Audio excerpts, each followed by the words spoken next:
እነሆ መቆያ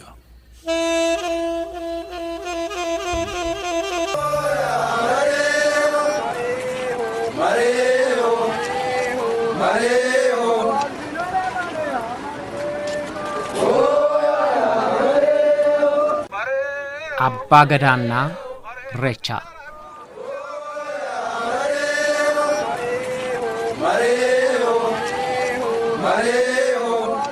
ይህ የምስጋና በዓል ነው ይላሉ አባ ገዳዎች ስለ ኢሬቻ በዓል ምክንያት ሲናገሩ።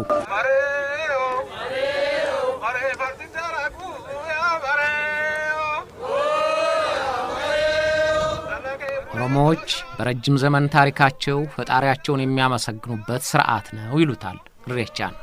የመስከረም ወርም የኢሬቻ በዓል በተለያዩ ቦታዎች የሚከበርበት ወር ነው። ክረምቱ አልፎ በጋው ሲረከብ፣ የጨለማ ወራት አልፎ ብርሃን ሲተካ ተሰባስበው ለፈጣሪያቸው ምስጋና የሚያቀርቡበት የኢሬቻ ምስጋና ሥርዓት በኦሮሞ ማህበረሰብ አኗኗር ሥርዓት በሚታወቀው የገዳ ሥርዓት አካል ነው።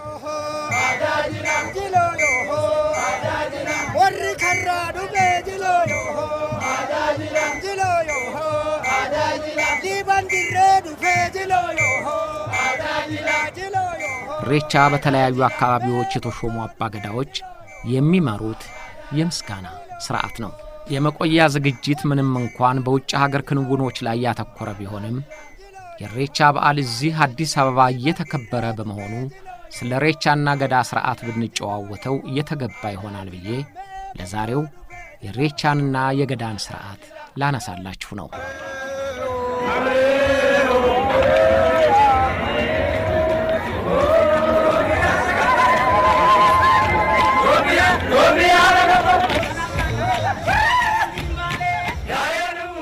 የገዳ ሥርዓት በኦሮሞ ማህበረሰብ ዘንድ ረጅም ዘመናት እንዳስቆጠረ ይነገርለታል። የገዳ ሥርዓት የሕዝቡን ማህበራዊ፣ ፖለቲካዊና መንፈሳዊ እንቅስቃሴ በየረድፉ ሰድሮ ሕይወቱን ሲመራበት የነበረና ያለም ሥርዓት መሆኑ የተረጋገጠለት ነው። የገዳ ሥርዓት የዕድሜን እርከን አርቆና ሰልጥኖ ለመሪነት የሚገቡትን የሚመርጥበትና ለተወሰነ ጊዜ በመረጣቸውም በፍጹም ትሕትና የሚመራበት ሥርዓት ነው። በገዳ ሥርዓት የአካባቢውን ጎሳ ለመሪነት የሚመርጠው ሕዝብ ነው። አሁን ድረስ የተለያዩ ሀገሮች በጉልበት ሥልጣን የሚይዙበት ወይም በተጭበረበረ ምርጫ ሥልጣናቸውን በሚያራዝሙባት ዓለም ረጅም ዕድሜ ያስቆጠረው የአባገዳ ሥርዓት በመቶዎች የሚቆጠሩ ዓመታት በፊት ይመራበት የነበረው የአስተዳደር ሥርዓት በሕዝብ ምርጫ ብቻ ነበር። ያሁኗ ሰለጠንኩ የምትለው ዓለማችን ሥልጣናቸውን ለማራዘም ሕገ መንግሥቱን ከአንድም ሁለት ጊዜ እያሻሻሉ በሚገዙ መሪዎች ተሞልታለች። ከመቶዎች ዓመታት በፊት የነበረው የገዳ ሥርዓት የሥልጣን ዘመን ግን እየተገደበ ነው። ማንኛውም ተመራጭ ከተደነገገለት የሥልጣን ዓመት በላይ ይጨመርልኝም ይጨመርልህም ሊባል አይችልም። ደስ ብሎት የተረከበውን ሥልጣን ደስ ብሎት ያስረክባል ሲሉ አጥኚዎች በጥናታቸው፣ ሽማግሌዎችና አባገዳዎች በቃላቸው ያረጋግጣሉ።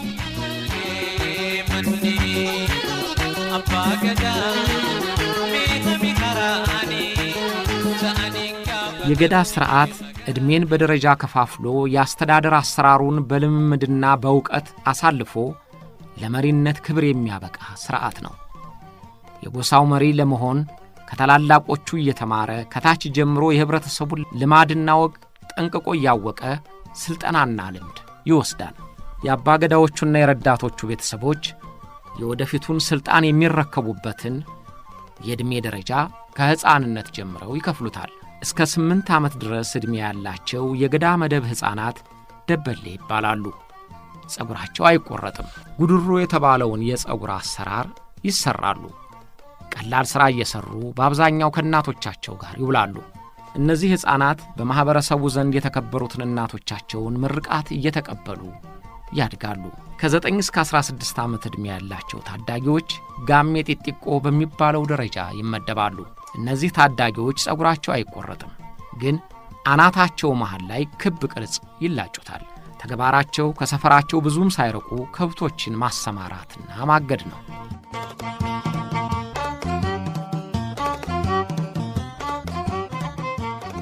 ከ17 እስከ 24 ዕድሜ ያላቸው ወጣቶች ጋሚ ጉርጉዶ የሚባሉትና ኩሳ ደረጃ የሚመደቡት ናቸው። በኩሳ ምድብ ያሉት ወጣቶች ውጊያ የሚለማመዱበት፣ ሚስት የሚያገቡበት፣ የራሳቸውን ሕይወት መምራት የሚጀምሩበት ወቅት ነው። በቦረና አካባቢ ሆነ እንደሆነ አንድ ወጣት 17 ዓመት ሲሞላው አሬሮ አካባቢ ባለው ዳዳቻ ደህራው በተባለው መንፈሳዊ ቦታ ሄዶ ወደ ኩሳ ዕድሜ ደረጃ ስለመግባቱ ስነ ሥርዓት ይደረግለታል። በዚያ ቦታ አባቱ የልጁን ጸጉር ይላጨዋል። በኩሳ ዕድሜ ደረጃ ያሉ ወጣቶች ጸጉራቸው ከቀድሞ ያሳጥሩታል። ከብቶቻቸውንም ወደ ሩቅ ቦታ እየወሰዱ ያሰማራሉ። በየሸለቆውና ግጦሽ ባለበት ቦታ ያግዳሉ፣ ያርሳሉ። የጎሳ ባሎቻቸው ለጨዋታ ማድመቂያ የሚይዙትን ጦር እየያዙ በጉዞአቸውና ሲሰባሰቡም ይዘፍናሉ፣ ይጨፍራሉ። ሙጌ ሙጌ በርብ ዮዳዌ ጎቦ ስርብን ዳዊዮት በዓሉንም ወላርርጊ ይሉታል። አንዱ ከሌላው ጋር መገናኘት እንደማለት ነው።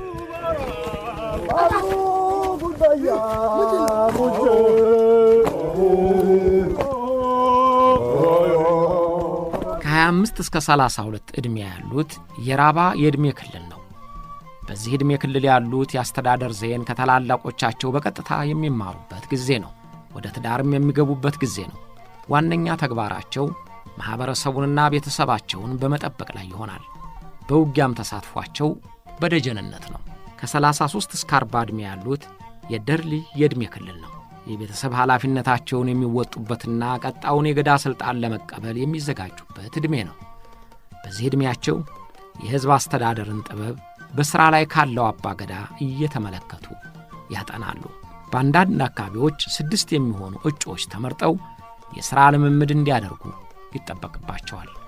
ግን በቀጥታ የሥራ ኃላፊነት አይሰጣቸውም።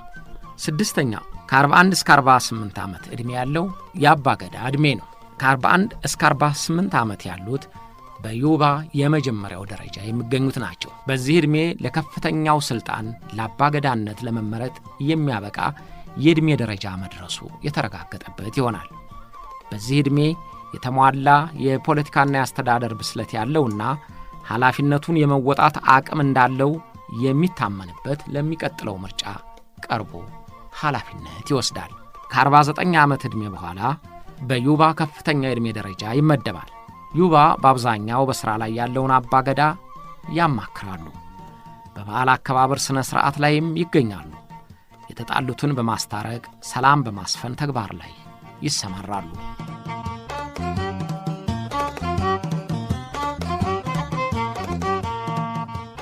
የገዳ ሥርዓት በዕድሜ መደብ ከፋፍሎ የመዘናቸውንና ብቃታቸውን አረጋግጦ ለአባ ገዳነት የሚሆነውን ሰው ለምርጫ ያቀርባል፣ ያጸድቃልም። የአባ ገዳ ሥርዓት የኦሮሞ ማኅበረሰብ በሚገኙባቸው የተለያዩ ቦታዎች የሚመሩበት ሥርዓት ነው። የቦረና፣ የጉጂ፣ የከረዩ፣ የሜጫ፣ የቱለማ፣ የአርሲ እና የኢቱ ጎሳዎች የሚመሩት በገዳ ሥርዓት ነው። በገዳ ሥርዓት ለአባ ገዳነት ወይም ለመሪነት የሚመረጠው ሰው በማኅበረሰቡ ዘንድ የተከበረ፣ ጋብቻ የፈጸመ፣ ጤነኛ የሆነ፣ በወንጀል ተሳትፎ የማያውቅ መሆን አለበት።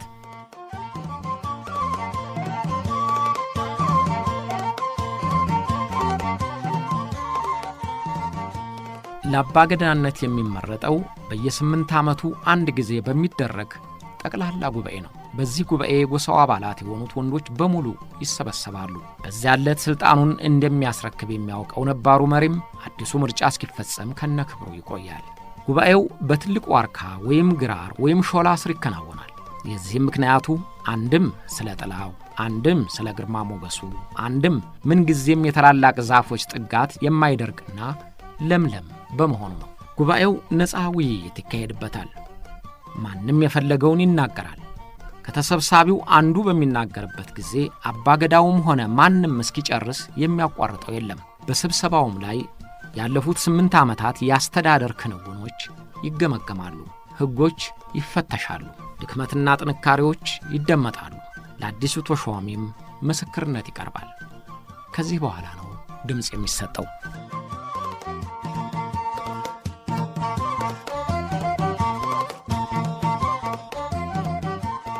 አባ ገዳው ከተመረጠና ረዳቶቹም ከተሰየሙለት በኋላ የ8 ዓመቱን ስልጣን በደስታና በጭፈራ ይቀበላል። አጋዳው ጉማት ቆምሴ ጉማት አባ ገዳው ኢትቱ እት ሳይት ተለማይት ተቆርማጋናና ካስ ቆርማጋና ካይ ተበልፈታ ጋብ አላታደስ አሮሊያና ባስ እና ሚሳና ባስ ደምልጋና ባስ ገዳምሳና ገዳምልጋና ሚሳና ጉለደ ምልጋና ጉለደ ቆርማጋና ካይ ተበልፈታ ጋይ ቡቴ ሶ ካይ ሶኪ ቁላ ይዋቴ ውዳይ ታዲ ውዳይ ጉዳ ማውና አቡድ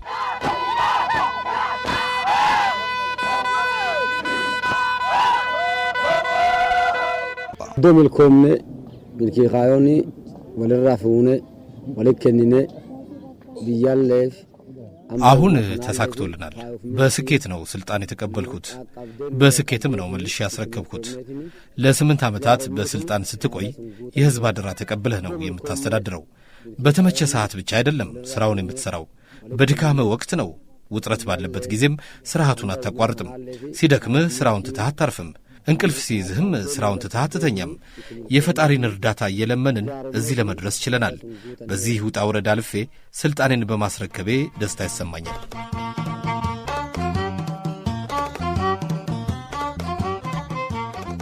በአንዳንድ አካባቢዎች አባገዳውና ረዳቶቹ ስልጣን እንደተረከቡ መኖሪያቸውን በአንድ አካባቢ ያደርጋሉ። ይህም ውሳኔ ለመስጠትም ሆነ የተበዳውን ስሞታ በቅርበት ሰምቶ ለመወሰን እንዲረዳ ተብሎ ነው።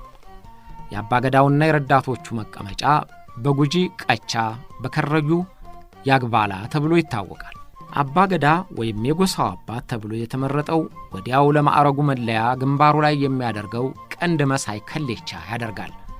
ከሌቻው የስልጣንና የእርቅ ምልክት ነው። ካናቱ የተቀረጸ ቦኮ የተሰኘ ዘንግም ይይዛል። ይህም ስልጣኑ ከዋቃ ወይም ከአምላክ የተሰጠ መሆኑን ለማሳየት ተብሎ ነው።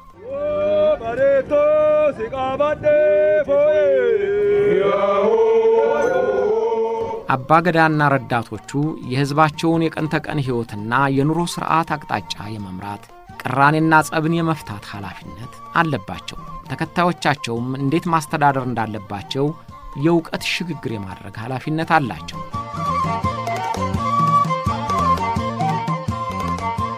የተሰጠውን ኃላፊነት በሙሉ እንደሚወጣም ገና የተመረጠለት በመሐላ ስላረጋገጠ አባገዳው በትጋት ይሰራል። ኢልመጋልማ አባገዳ ርቱ ጀማ ብፁዕ ጀማ ለካ አንተ ነህ።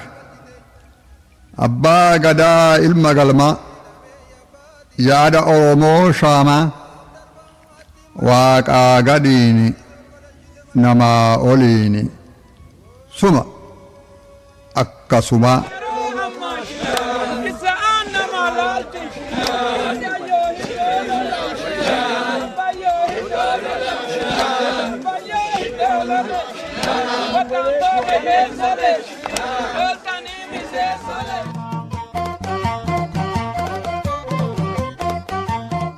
በአባገዳ ምርጫ ጉባኤ ሴቶች አይሳተፉም። ነገር ግን በአንዳንድ አካባቢዎች መብታቸውን የሚያስከብሩበት ሥርዓት ተዘጋጅቶላቸዋል።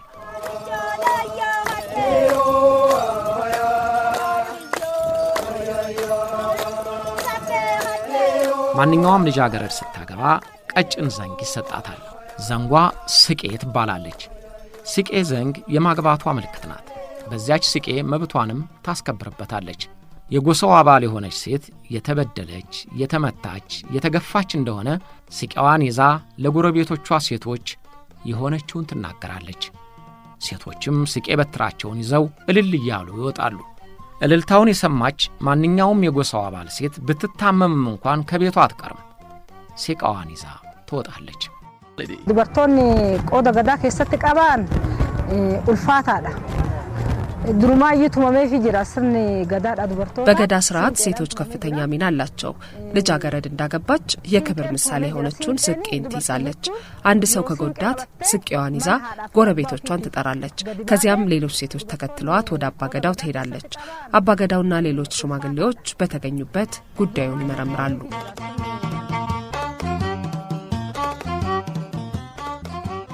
የተበደለችውን ሴት ከበው በአንድ ቦታ ይቀመጣሉ። መፍትሄ ካልተሰጣቸውም ወደ ቤታቸው ተመልሰው አይገቡም። በእነርሱ ሥራ ማቆም ምክንያት እንቅስቃሴው ሁሉ የሚቆምበት ጊዜ አለ። ያን ጊዜ ጉዳዩ ከአባ ገዳው ይደርሳል። ራሱም ሆነ ሽማግሌዎቹን መርጦ ወይም በአባ ገዳው ውሳኔ የተበደለችውን አስክሰው ችግሩን ፈተው ሸምግለው መፍትሄ እንዲሰጥ ያደርጋሉ። ስቄ ሴቶች ሲበደሉም እርግማን ለማውረድ ይጠቀሙባታል። እርግማናቸው ደግሞ እጅግ ይፈራል። ስቄንና ተግባሯን የአባ ገዳ ሥርዓት እጅግ በተጠናከረበት ቦረና አካባቢ ባይጠቀሙበትም አንዳንድ አካባቢዎች ከአባ ገዳ ሥርዓት አካል አድርገው ያውታል። የአባ ገዳው ሚስትም በባሏ የሥልጣን ዘመን የጎሳው እናት ወይም የአባ ገዳ እናት ተብላ ትከበራለች።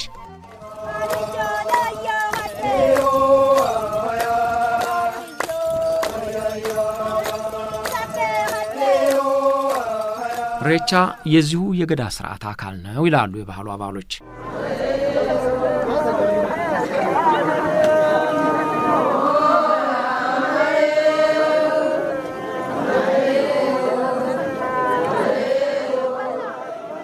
ኢሬቻ አምላክን የማመስገኛ ቀን ተደርጎ የሚታሰብ ነው።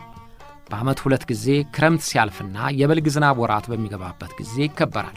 የክረምቱ ጊዜ ሲያልፍ ከመስከረም እስከ ጥቅምት መግቢያ የሚከበረው በወንዝ ወይም በሐይቅ ባለበት አካባቢ ይሆናል።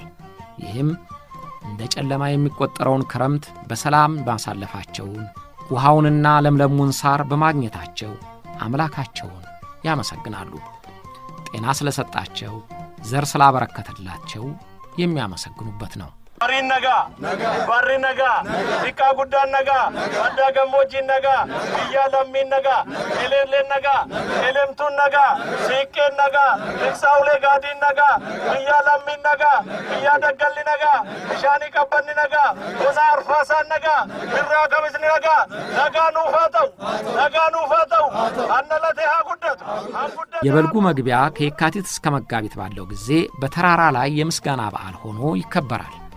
ምስጋናውም ደረቁን ጊዜ አሳልፈህ ለከብቱ የሚበጀውን ለሰው የሚስማማውን መሬት የሚያረጥበውን እህል የሚያበቅለውን ዝናብ እንኳን አመጣህልን ሲሉ ነው። ዝናቡ ከወቅቱ የዘገየ እንደሆነም ከምስጋና ጋር ፈጣሪያቸውን ዝናቡን አውርድልን እያሉ የሚለምኑበት ጊዜ ነው።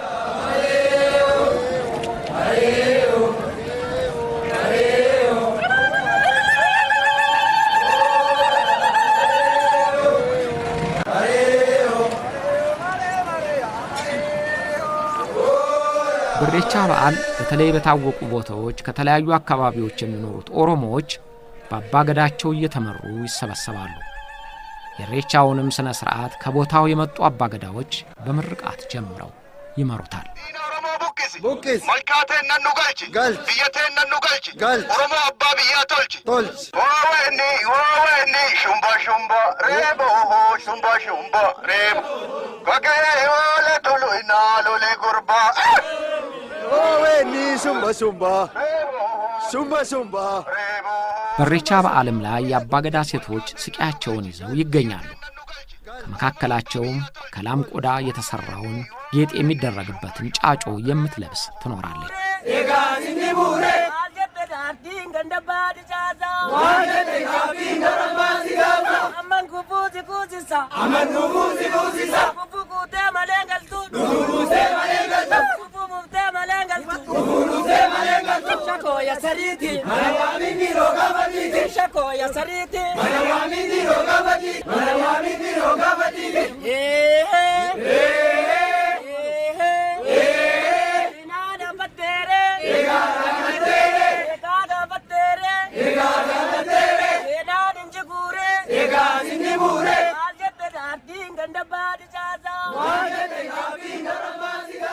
እንዲህ የሆኑ ተሰብስበው በደስታና በፌስታ በዓሉን እንደሚያከብሩት መረጃውን ያገኘንበት የኦሮሚያ ሬዲዮና ቲቪ ያዘጋጀው ዶኩመንተሪ ያስረዳል።